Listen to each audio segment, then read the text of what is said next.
या ऑनलाईन क्लासमध्ये आपल्या सर्वांचं स्वागत करतो. आजच्या तासाला आपल्याला बी-ए सेकंड इयरमधील 3ऱ्या सेमिस्टरमधील अ, दुसरं प्रकरण विकासाचे अर्थशास्त्र या टायटलमधील दुसऱ्या प्रकरणातील 3रा पॉइंट या ठिकाणी आपल्याला पाहायचा आहे. थॉमस रॉबर्ट माल्थसचा आर्थिक विकासाचा सिद्धांत यामध्ये आपल्याला आजच्या तासाला पाहायचा आहे.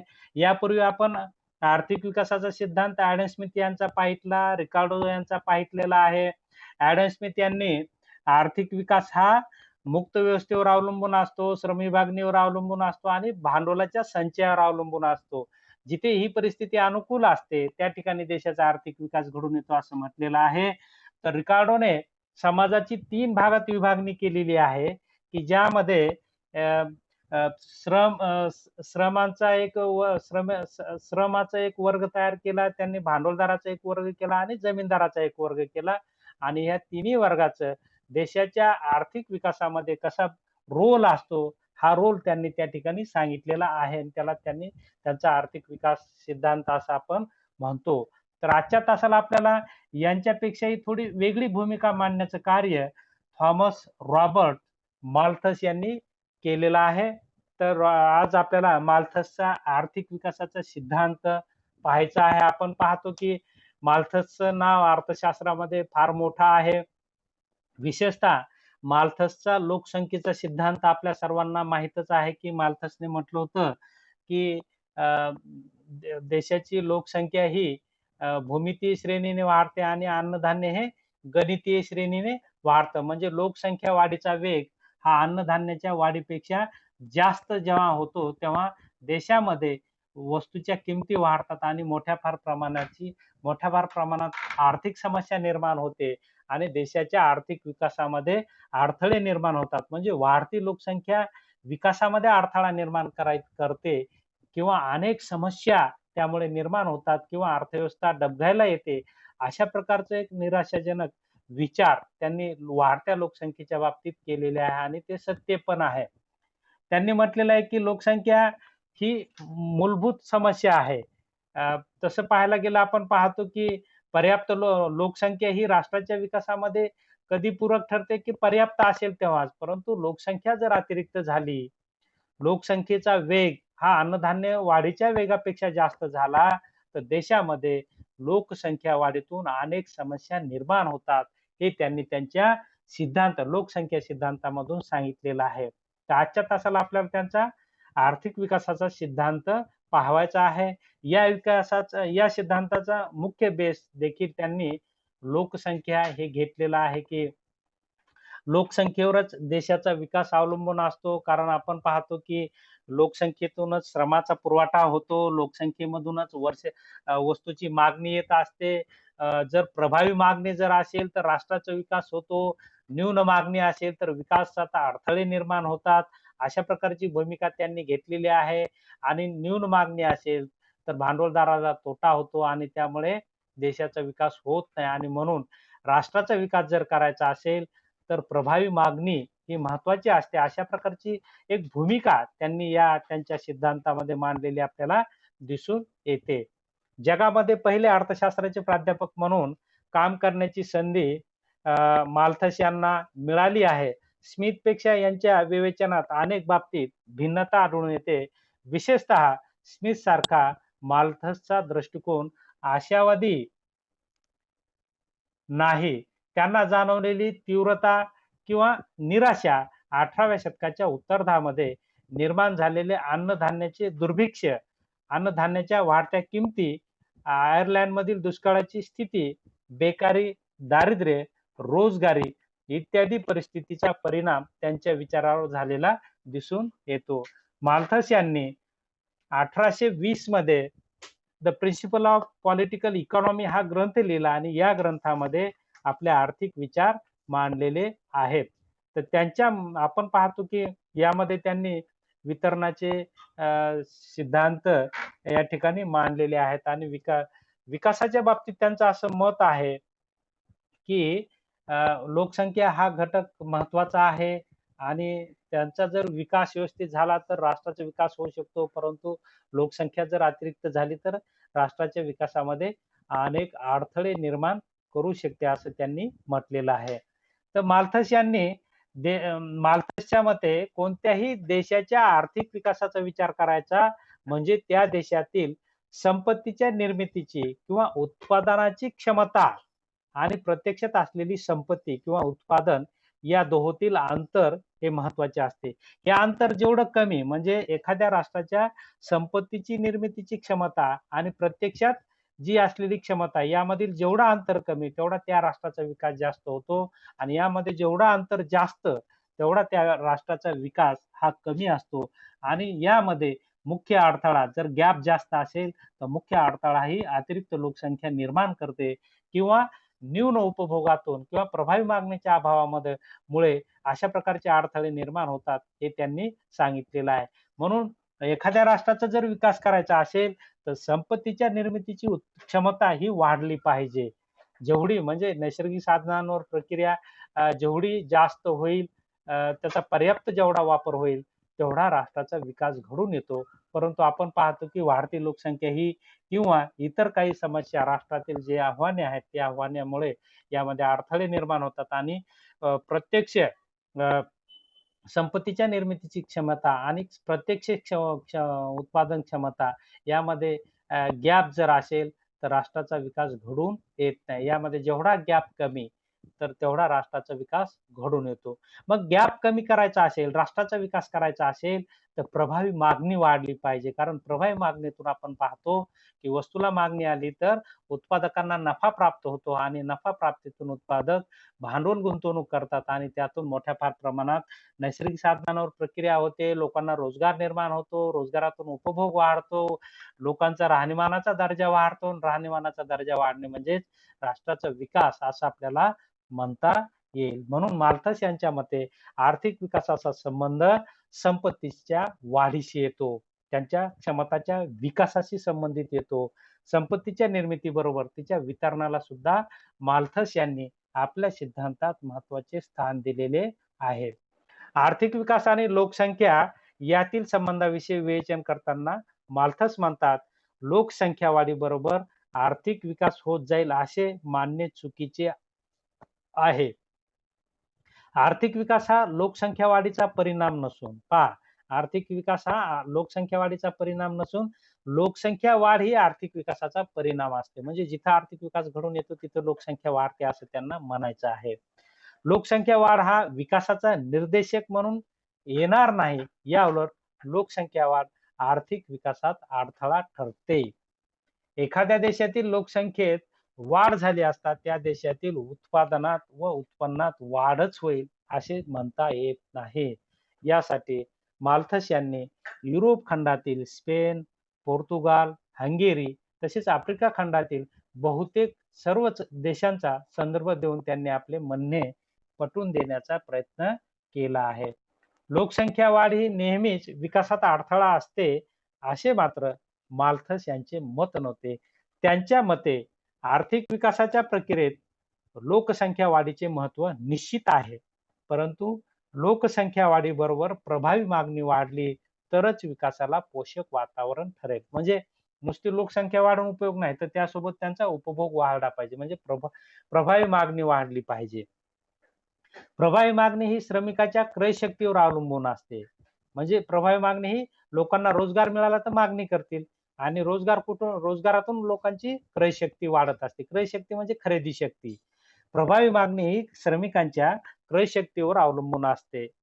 श्रमिकांची क्रयशक्ती वाढवायची असेल तर उत्पादक वर्गाकडून श्रमिकांची मागणी वाढली पाहिजे आणि श्रमिकांची मागणी भांडवल संचयावर अवलंबून असते.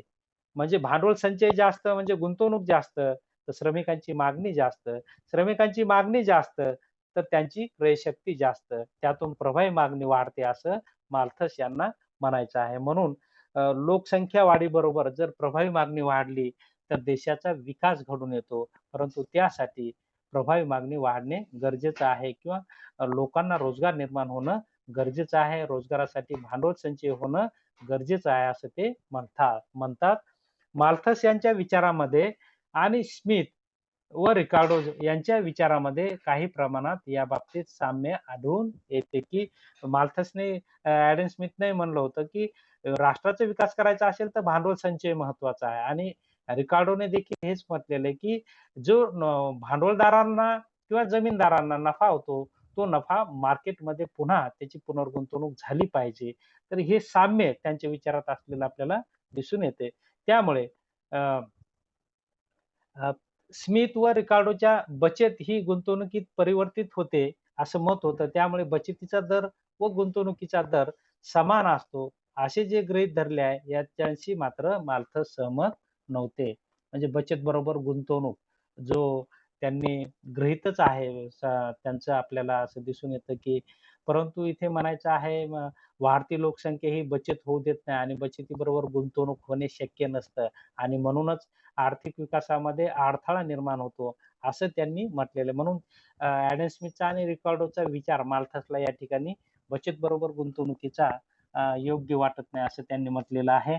माल्थसच्या मते बचत ही 2 प्रकारची असते. पहा, त्यांनी कॉमन बचत घेतलेली आहे ॲडम स्मिथ व रिकार्डोनं, तर माल्थसने बचतीचे 2 प्रकार म्हटलेले आहेत. एक स्वयंस्फूर्त बचत, ज्याला स्वेच्छेने बचत म्हणतो आपण आणि दुसरी सक्तीची बचत. आता आपण पाहतो, की स्वयंपूर्ण बचत म्हणजे जिथे लोकांची क्रयशक्ती जास्त असते, प्रभावी मागणी जास्त असते किंवा फायदा जास्त असतो, तिथं उपभोग घेऊन जी शिल्लक रक्कम राहते आणि ही रक्कम जेव्हा बचतीच्या स्वरूपात पुढे येते, तेव्हा त्याला आपण स्वेच्छेची बचत अशी म्हणतो.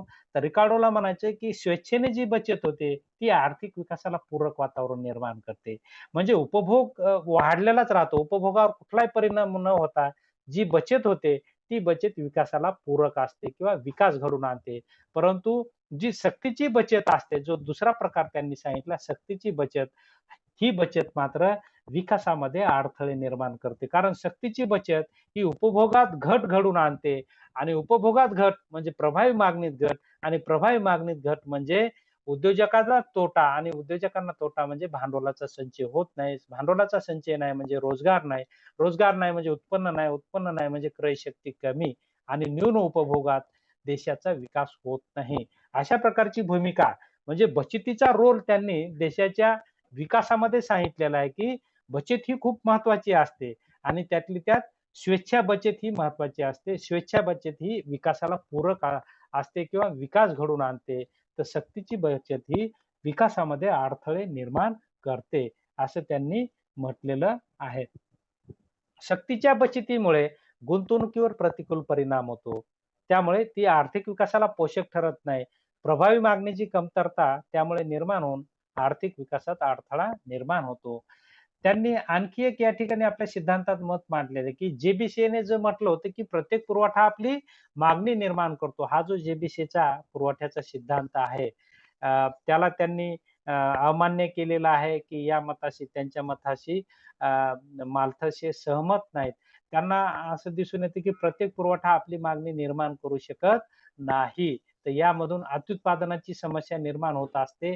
कारण आपण पाहतो त्यांनी त्या ठिकाणी उदाहरण दिलेलं आहे, की जेवढा श्रमिकाकडून श्रम केलं जातं, तेवढ्या फार प्रमाणात त्याला मोबदला दिला जात नाही. मग मोबदला कमी आणि त्याने निर्माण केलेल्या वस्तू जास्त असतात.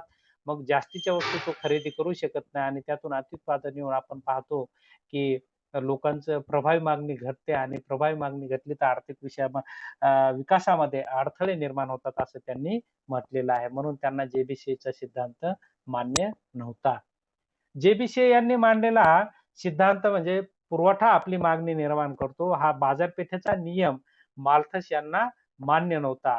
जे-बी-सी यांनी नियमामध्ये वस्तूच्या पुरवठ्याइतकी वस्तूला मागणी निर्माण होत असल्यामुळे अर्थव्यवस्थेत अतिरिक्त उत्पादनाची स्थिती कधीही नसते, असे प्रतिपादन केले आहे. परंतु माल्थस यांनी अर्थव्यवस्थेत अतिरिक्त उत्पादनाची अवस्था निर्माण कशी होते, हे त्यांनी यामध्ये सांगितलेले आहे. अतिरिक्त उत्पादनाची अ, पहिली शक्यता श्रमिक वर्गाच्या उपभोग न्यूनतेमधून निर्माण होते, असं ते म्हणतात, की माल्थसच्या मते अ, श्रमिक आपल्या जवळील श्रमाचा पुरवठा करून उत्पादन कार्यात जसा सहभाग देतो, तसा तो उपभोक्ताही असतो.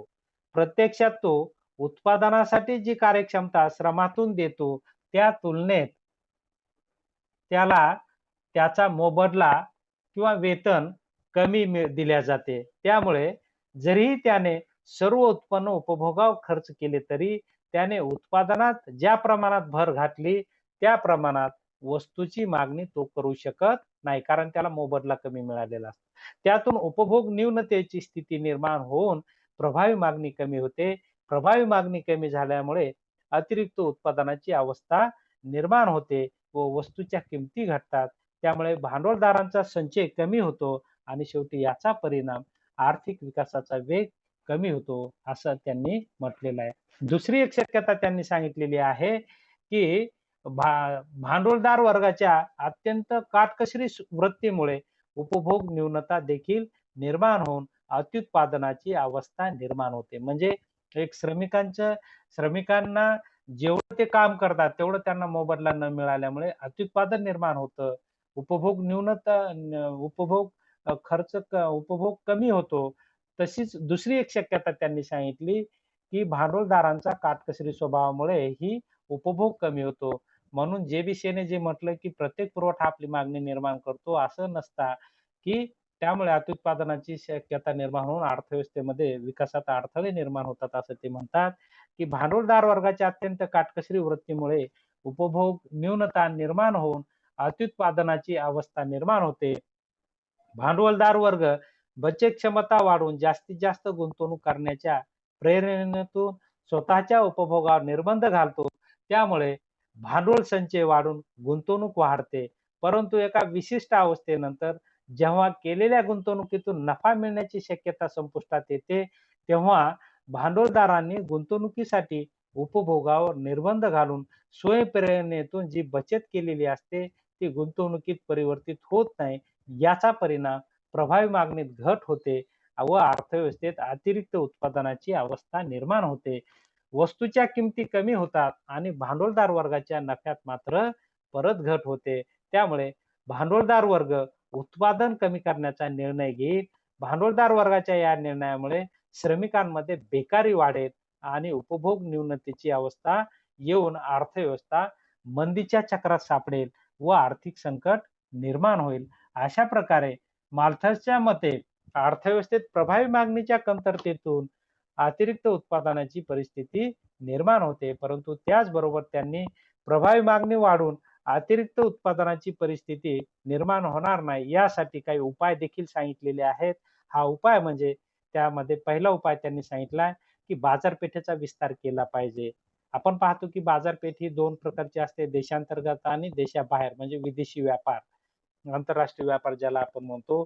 त्यांनी हा उपाय सांगितलाय, की अत्युत्पादन जर देशामध्ये झालं, तर विदेशात ती वस्तू आंतरराष्ट्रीय व्यापाराच्या माध्यमातून गेली पाहिजे, विक्री झाली पाहिजे आणि त्यामुळे प्रभावी मागणीत वाढ होईल आणि प्रभावी मागणीत वाढ झाल्यामुळे पुन्हा देशाचा आर्थिक विकास घडून येईल असं ते म्हणतात, की त्यांच्या मते देशातील उत्पादनास प्रामुख्याने आंतरराष्ट्रीय बाजारपेठेचा विस्तार करून प्रभावी मागणी वाढवता येते. यासाठी श्रम विभाजन अधिक प्रमाणात केले पाहिजे आणि वाहतूक व दळणवळणाची साधने मोठ्या प्रमाणात उपलब्ध झाली पाहिजे.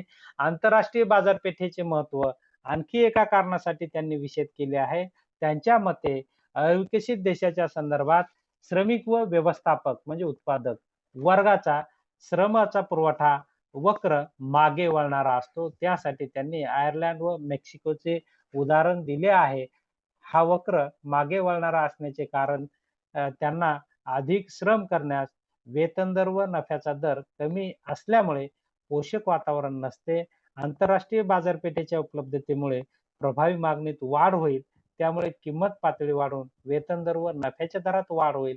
त्यामुळे किंमत पातळी वाढून वेतन दर आणि नफ्याच्या दरात वाढ होण्याची शक्यता निर्माण झाल्यामुळे श्रमिक व उत्पादक वर्गास अधिक कार्यक्षमता उपयोगात आणण्यासाठी प्रेरणा मिळेल. आर्थिक विकासाचे विवेचन करताना मार्शल यांनी उद्योग व कृषी क्षेत्राच्या संदर्भातही त्यांचा रोल उद्योग आणि कृषी क्षेत्राचाही रोल त्यांनी मान्य केलेला आहे. त्यांच्या मते उद्योग क्षेत्रामध्ये गुंतवणूक वाढत असताना आधुनिक तंत्रज्ञानाच्या आविष्कारामुळे वाढते उत्पादन फल उद्योग क्षेत्राचा विस्तार होऊन रोजगाराच्या संधी वाढ करते. त्यामुळे कृषी क्षेत्रामध्ये जमीनविषयक सुधारणांचे प्रयत्न केले पाहिजे. संपत्ती व भूमीचे योग्य वितरण केले पाहिजे. त्यामुळे उत्पादनात वाढ होईल व प्रभावी मागणी वाढेल. याशिवाय प्रभावी मागणीत वाढ करण्यासाठी अनुत्पादक उपभोक्त्यांच्या खर्चात वाढ झाली पाहिजे, असेही मार्क्स यांनी सुचवलेले आहे. थोडक्यात आर्थिक विकासात चालना मिळण्यासाठी समाजाच्या उपभोग पातळीत वाढ झाली पाहिजे व प्रभावी मागणीत वाढ झाली पाहिजे, असे मत माल्थस यांनी प्रतिपादित केलेले आहे. थोडक्यात मार्शल यांनी आपला आर्थिक विकासाचा सिद्धांत मांडत असताना अतिरिक्त लोकसंख्या वाढ ही एक आव्हान असते असंही म्हटलेलं आहे. परंतु वाढत्या लोकसंख्येबरोबर जर प्रभावी मागणीत वाढ झाली तर देशाचा आर्थिक विकास घडून येतो, असंही त्यांनी म्हटलेलं आहे. थोडक्यात देशाचा आर्थिक विकास करायचा असेल तर प्रभावी मागणी ही सातत्याने वाढली पाहिजे. देशांतर्गत व्यापारातून, विदेशी व्यापारातून किंवा बाजारपेठेच्या विस्तारातून प्रभावी मागणी ही वाढवण्यासाठी ज्या राष्ट्रामध्ये सातत्याने प्रयत्न असतात त्या राष्ट्राचा विकास हा घडून येतो आणि जिथे हे प्रयत्न होत नाहीत त्या ठिकाणी मात्र विकासामध्ये अडथळे निर्माण होऊन त्या राष्ट्राचा विकास होत नाही. अशा प्रकारचे आर्थिक विकासाच्या बाबतीत त्यांचा सिद्धांत असलेला आपल्याला दिसून येतो. तर या ठिकाणी त्यांच्या सिद्धांतावर काही टीकाही केलेल्या आहेत की जसं की आपण पाहतो की त्यांचे लोकसंख्येचा सिद्धांत हा कालबाह्य ठरलेला आहे. त्याचबरोबर त्यांनी जी काही या ठिकाणी गृहीते घेतलेली त्याही गृहीतावर टीका केलेली आहे.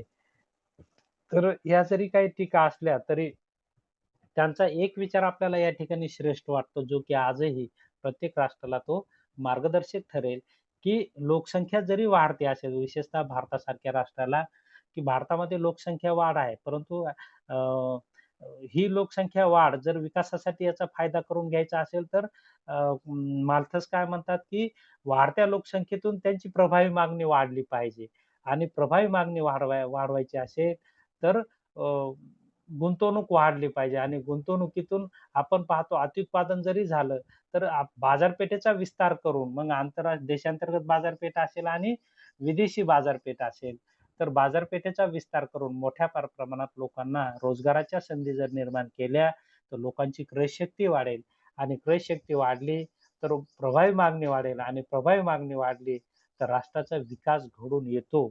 अशा प्रकारचा एक मार्गदर्शन एक अनुकूल विचार चांगला विचार त्यांनी दिलेला आपल्याला या ठिकाणी दिसून येतो. आपण सर्वजण या क्लासला उपस्थित झालात. त्याबद्दल आपल्या सर्वांचे या ठिकाणी आभार व्यक्त करतो आणि या ठिकाणी थांबतो. धन्यवाद.